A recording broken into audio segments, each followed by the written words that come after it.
इंदर इस घर में 5 साल से रह रहा था, पर पिछले कुछ दिनों से बड़ी अजीब सी सड़ी हुई सी महक आ रही थी।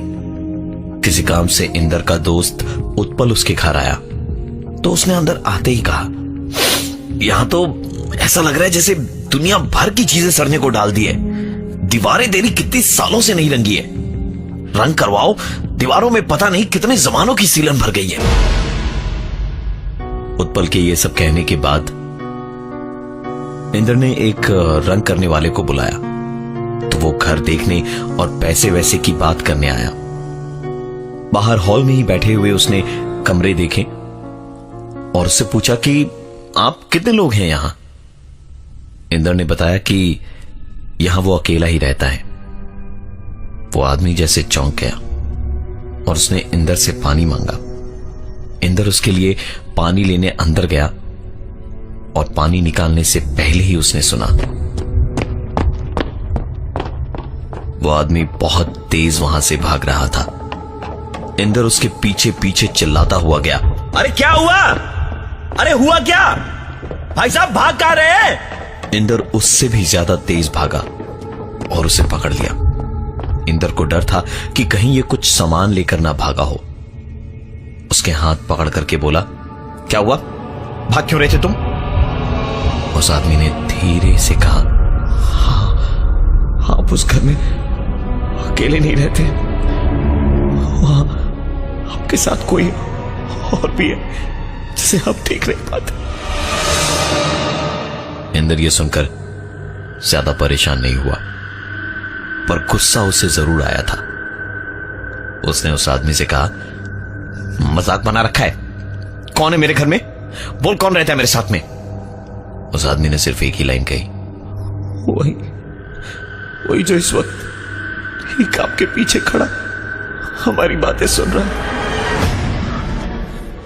इंदर पीछे पलटा ये देखने के लिए कि आखिर कौन है वो, तो तुरंत ही उस आदमी ने अपना हाथ छुड़ाकर वहां से सर पर दौड़ लगाई।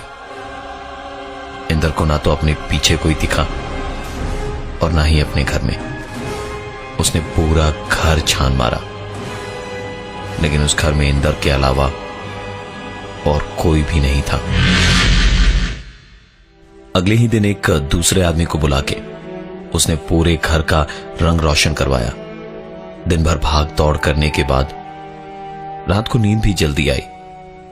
सोते वक्त कमरे के दरवाजे से आती एक आवाज से इंदर की नींद टूटी।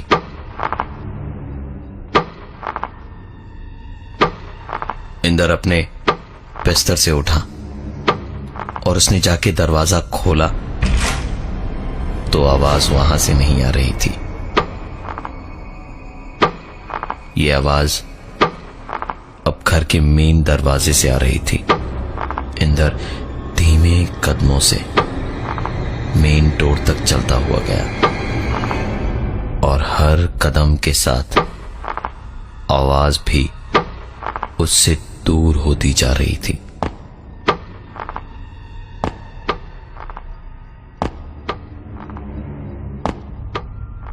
और जब उसने दरवाजे को खोला तो आवाज पूरी तरह से बंद हो गई थी। दरवाजे को बंद करके पलट के वापस जाने को इंदर मुड़ा तो आवाज फिर से आने लगी।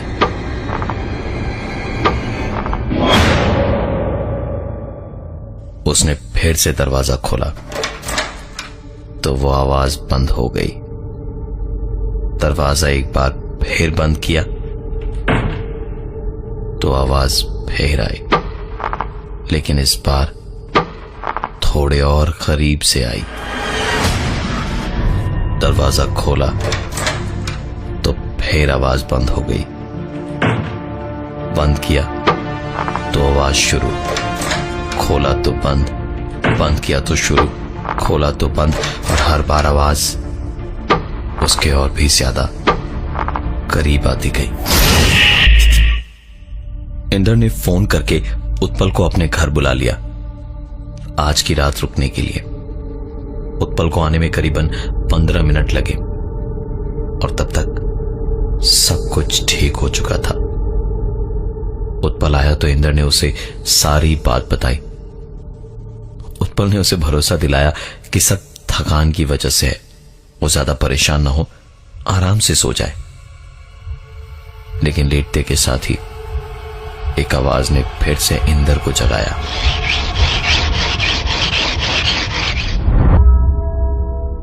उसने उठकर देखा तो उत्पल भी बड़े ध्यान से कुछ सुनने की कोशिश कर रहा था। तुझे कुछ सुनाई दे रहा है? इस वक्त इंदर और उत्पल बड़े ध्यान से एक ही आवाज को सुनने की कोशिश कर रहे थे। आवाज का पीछा करते हुए दोनों कमरे से बाहर निकले, मेन डोर की तरफ गए और जैसे जैसे मेन डोर के पास पहुंच रहे थे दोनों, आवाज धीरे धीरे तेज होती जा रही थी और दरवाजे को खोलते ही आवाज एकदम से रुक गई। झांक के बाहर देखा कि ठीक तभी उनके पीछे कमरे का दरवाजा शोर की आवाज के साथ बंद हुआ। दोनों सीधे कमरे की ओर दौड़े और कमरे का दरवाजा एक धक्के से खोला तो अंदर पूरे कमरे का सामान बिखरा पड़ा था। बिस्तर की चादर पर खून ही खून था और नाइट लैंप फर्श पे पड़ा इधर से उधर लुढ़क रहा था।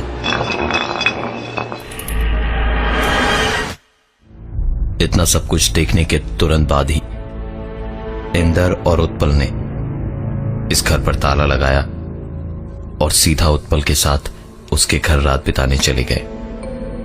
उत्पल के घर तो पहुंच गए, लेकिन रात भर नींद इंदर की आंखों में नहीं आई। सुबह की पहली किरण के साथ ही इंदर उठा और सीधा अपने घर की ओर गया। घर पहुंचकर उसने देखा कि सब कुछ एकदम ठीक था, साफ सुथरा, सजाया धजाया जैसे पहले था, मानो कल रात जैसे कुछ हुआ ही ना हो। इंदर ने उत्पल को फोन किया। फोन उठाकर उत्पल ने हेलो भर बोला ही था कि इंदर ने कहा, तू मानेगा नहीं क्या हुआ है यहां। सब कुछ एकदम ठीक है पूरे घर में, मतलब हर एक सामान अपनी जगह पे है, ना कुछ टूटा फूटा हुआ है और ना ही कहीं कुछ दाग धब्बे। मेरा पूरा घर एकदम साफ सुथरा है। उसकी बात सुनकर उत्पल ने कहा, तो ये बात खुश होके बतानी चाहिए ना, इतना दुखी होके क्यों बोल रहा है? इंदर सोचने लगा कि उत्पल ये क्या बकवास कर रहा है और उसने कहा, कल रात इतना सब कुछ हुआ, हमें यहां से भागकर तेरे घर जाना पड़ा और तू सब भूल गया। उत्पल ये सब सुनकर समझ नहीं पा रहा था कि आखिर हो क्या रहा है। उसने इंदर से जो कहा वो इंदर सोच भी नहीं सकता था। उत्पल ने कहा, तू पागल है क्या? भांग खा ले गया तूने सुबह सुबह? मैं तो उस दिन घर रंग करवाने की बात कहके सीधा स्टेशन गया था। मैं बॉम्बे में हूं 5 दिनों से। भाई तूने मुझे यानी उत्पल को ही फोन किया था ना? हाँ, और रात किसके घर में? इंदर ने बिना कुछ कहे फोन लाइन डिस्कनेक्ट कर दी, क्योंकि उसके पास कुछ था ही नहीं कहने को। उसने फोन अपनी जेब में रखा और ध्यान से सुना तो एक आवाज फिर से उसके कानों में पड़ी।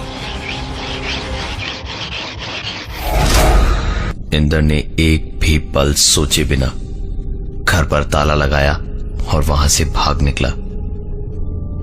थोड़ा आगे ही गया था कि एक बार फिर उसे एक आवाज सुनाई दी।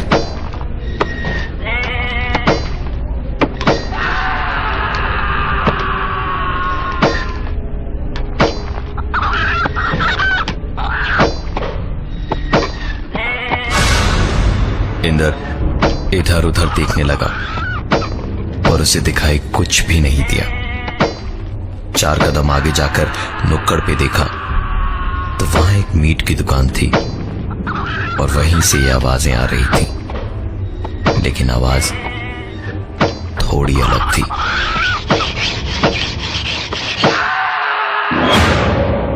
इंदर वहां 1 मिनट भी न रुक के आगे बढ़ गया। दिन की गर्मी शायद उसे समझ भी नहीं आ रही थी, लेकिन पसीना उसे लगातार बहुत ज्यादा आए जा रहा था। रात से उसने कुछ खाया भी नहीं था, तो भूख उसे बहुत ज्यादा लगी हुई थी। सामने एक रेस्टोरेंट दिखा तो अंदर जाकर उसने चिकन सैंडविच और चाय का ऑर्डर दिया। थोड़ी देर के बाद उसे जरा राहत की सांस मिली जब वो चारों तरफ लोगों से घिरा था। नाश्ता आया तो सैंडविच उठाकर एक बाइट ही लिया था उसने कि उसे सैंडविच में कुछ तो अजीब लगा। ध्यान से देखा तो सैंडविच में चिकन नहीं, इंसान की उंगली थी। इंदर एकदम से बौखला गया और चीख पुकार मचाने लगा कि यह सब हो क्या रहा है। मैनेजर आया तो इंदर ने कुछ सोचे समझे बिना उसे बहुत बुरा भला सुना दिया। ऐसी नाजुक हालत में मैनेजर ने भी वही कहा जो कोई भी रेस्टोरेंट का मैनेजर कहता, सर मुझे एक बार देखने तो दीजिए, यह हो ही नहीं सकता। सैंडविच उठाकर उस मैनेजर ने जैसे ही देखा तो अंदर कोई उंगली नहीं बल्कि चिकन का ही टुकड़ा था। इंदर को जैसे होश ही नहीं था। वो धीरे धीरे पागल हुए जा रहा था। उसने पैसे दिए और वहां से बाहर निकल गया।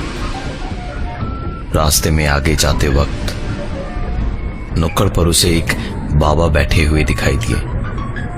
इंदर उन्हें अनदेखा करता हुआ वहां से आगे जाने लगा तो एक कड़क आवाज में उन्होंने इंदर से कहा, तू बहुत डरा हुआ है, डर मत। मारने वाले से बचाने वाला हमेशा बड़ा होता है। डर मत। तू जितना डरेगा वो उतना तुझे डराएगा।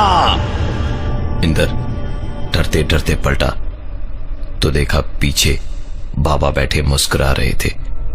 इंदर डरते डरते पलटा तो देखा पीछे कोई बाबा नहीं थे, पर उसने बाबा की आवाज साफ साफ सुनी थी।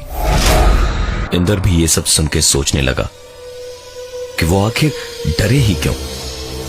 कुछ भी तो ऐसा गलत नहीं किया उसने। ये सारी चीजें सोचते सोचते उसे कुछ याद आया। इन सब के करीबन 7 या 8 दिन पहले की बात है, जब इंदर कहीं जा रहा था। रास्ता पार करने को हुआ तो देखा एक आदमी जो देख नहीं सकता था। वो काफी मुश्किल से कोशिश कर रहा था रास्ते को पार करने की। इंदर के पास टाइम कम था तो उसने सोचा कि कोई ना कोई तो मदद कर ही देगा, और वो रास्ता पार करने लगा कि तभी पीछे से एक आवाज आई। पलट के देखा तो वो आदमी गिर गया था। इंदर दौड़ के गया और उन्हें उठाते हुए कहा, मां आपको चोट तो नहीं आई? आइए मैं आपको रास्ता पार करवा देता हूं। उस आदमी ने मुस्कुरा के बड़े प्यार से पति की बात कही। आज तो आप रास्ता पार करवा देंगे, कल कौन करवाएगा, इसलिए आप परेशान न हो। लेकिन अगर आप मेरी ये चिट्ठी इस पते पर दे दें तो बहुत मेहरबानी होगी। इंदर ने उस एनवेलप को देखा तो एड्रेस उसके ऑफिस जाने के रास्ते में ही था। मुस्कुरा के उसने कहा, जी बिल्कुल दे दूंगा मैं, आप संभाल के जाइएगा। वो आदमी अपने रास्ते जाने लगा और इंदर भी पलटकर अपने रास्ते। उसके दिमाग में उस आदमी की कई बात घूमने लगी। आज तो आप रास्ता पार करवा देंगे, कल कौन करवाएगा। इंदर ने एक बार पलट के देखना चाहा कि वो आदमी आराम से जा तो रहा है या नहीं। देखा तो वो आदमी बिना लाठी के बड़े मजे से चला जा रहा था, और पीछे से देखकर ऐसा लगा मानो जैसे उसने अपना चश्मा उतारकर अपनी पॉकेट में रख लिया हो। इंदर उसके पीछे पीछे भागा, लेकिन वो काफी आगे निकल चुका था। जब तक वो उसके पास पहुंचा, वो आदमी भीड़ में कहीं खो गया। इंदर को लगा जरूर कुछ तो बहुत बड़ी गड़बड़ है। उसने पास के पुलिस स्टेशन में जाकर पूरी बात बताई।